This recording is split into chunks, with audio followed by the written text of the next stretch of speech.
আজকের বিভিন্ন আহত নেতৃবৃন্দ আজকের সভার সম্মানিত সভাপতি সংগ্রামী সাথী বন্ধুরা, আপনারা জানেন প্রতি 3 বছর পর্যন্ত এই মজুরি ভোট গঠন করা হয়, এর মধ্যে শ্রমিকের দাবি নিয়ে আলোচনা করা হয়।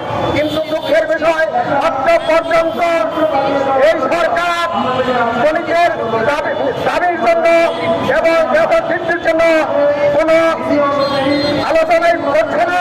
তাই আজকে আমরা এখানে উপস্থিত হয়েছি অতি তাড়াতাড়ি, যাতে করে শ্রমিকদের মজুরি গঠন করে তাদের দাবি গ্রহণ করা হয়। এই জন্য আজকে আমরা মন্ত্রীর নিকট স্মারকলিপি দেব। সংগ্রামী সাথী বন্ধুরা, আপনারা জানেন আমরা শ্রমিকরা চোখে চোখে বলছি, আমাদের দাবি সংগ্রাম ছাড়া আদায় হয় না।